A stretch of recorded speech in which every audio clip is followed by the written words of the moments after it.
projectile dysfunction because he doesn't get his shots up. So the Bucks and Hawks. Yeah, let's go there.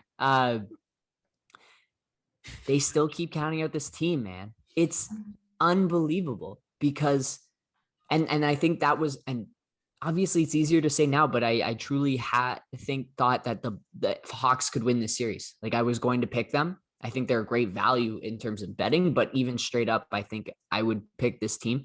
The Bogdanovich thing hurts. He looks very immobile, as well as not having DeAndre Hunter and Cam Reddish as your guys that you could throw at Giannis. But Giannis does his thing. And then it seems like you're only going to get one at a time between Holiday and Middleton. You're not ever going to have good games from both of them. And that's the way it was last night. Middleton 6 of 24 or 23, I think. And he looked really, really poor. He had an opportunity to tie it at the end of the game and just left it short. Giannis is going to do his thing, of course. And Trae Young, man, he's here for it. He's ready for it.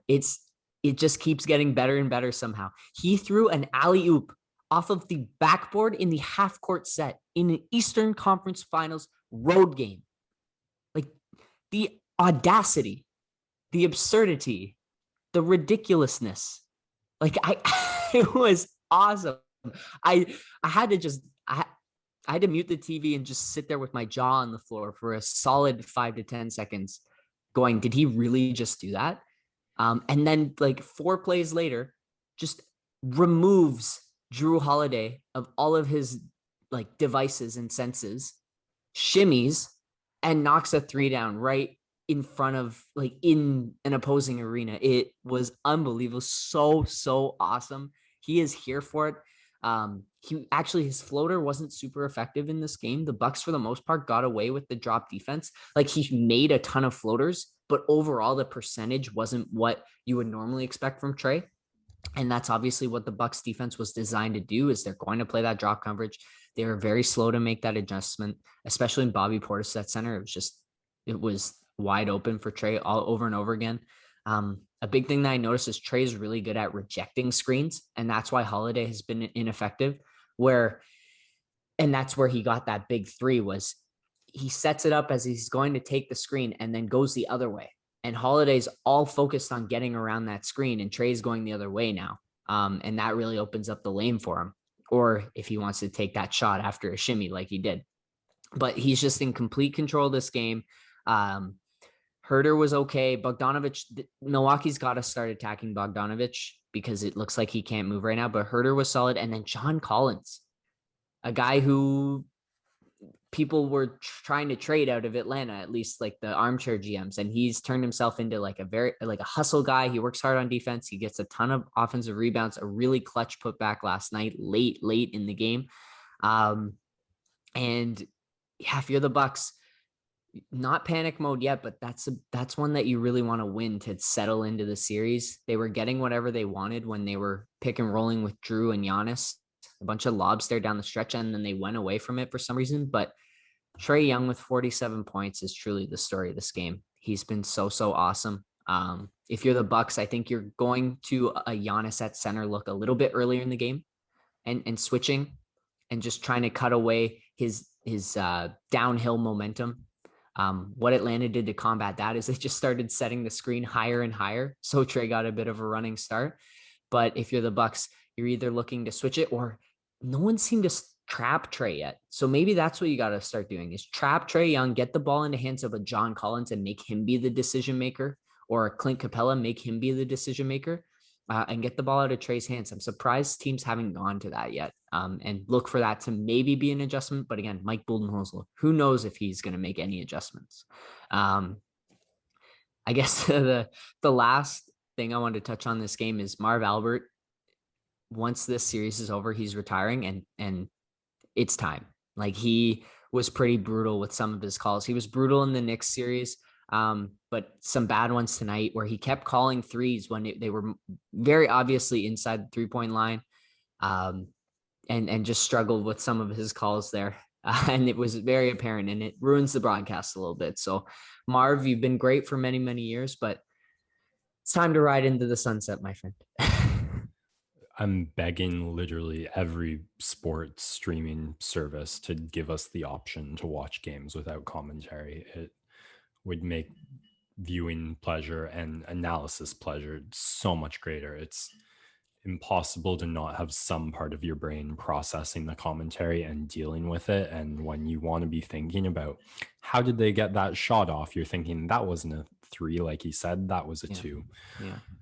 I I wanted to go back earlier. It was such a pleasure to watch Trae in the first quarter, especially. You watch him put together the offense one thing at a time. I think maybe that's when his floater game was most effective. Mhm. I think he started something like 8 for 10 from the field, and a lot of those were floaters. Mm. And one of those floaters, I think, was like a putback against the Bucks, which speaks to the drive, the determination, the tenacity you're talking about. But the float, first he started with the floaters, then he started hitting his threes. Then when he starts attacking the paint, the assists start coming. It was just pure offensive viewing pleasure. And there was even one play where he guarded Giannis in the post. I I couldn't believe what I saw, but Giannis had the ball in the paint. Trae Young was defending him, and Giannis didn't get a bucket. He I'm faded away. I'm sure he's thinking like, if the wind blows on this guy too hard, he's falling down, and I'm getting on offensive foul. But earlier in this season, the reason we continually counted the Hawks out was just Trae Young's defense is going to be this massive liability. And I was especially looking for it all this game, and I really never saw it. Which is just amazing rotation work, some really hard and fierce play by Young. I think you do have to consider his reputation, and that's going to change the way guys handle him when they're on offense and he's guarding.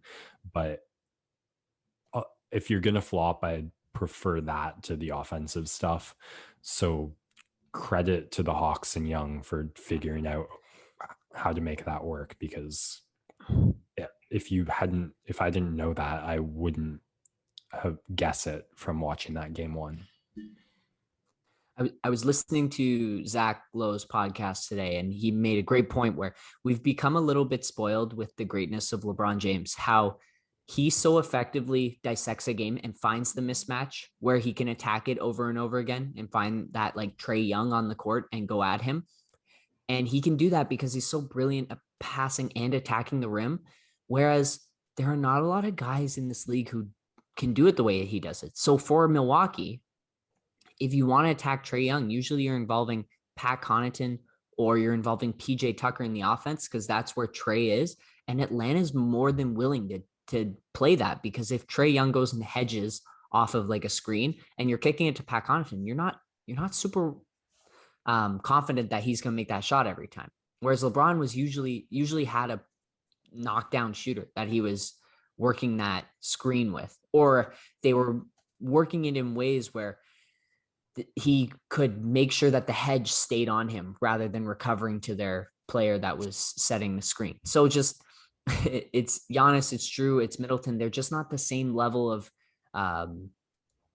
puppeteering, I guess is the word that LeBron does. And so Milwaukee struggles to attack the mismatches in the same way that a Brooklyn could or a LeBron could. And so that's starting to show up. And I think the way that they may have to do it is using just more like off screens and hoping Atlanta switch those to get like Drew Holiday looks in the post against Trae, or you're going one-on-one where you're just attacking Bogdanovich because it looks like he's done. That might be the avenue where you go a little bit more. And hopefully Middleton can recover from his poor first showing. Despite that, I'm betting on a return to means. I don't think Trae Young is going to be able to put up 45 plus points per game.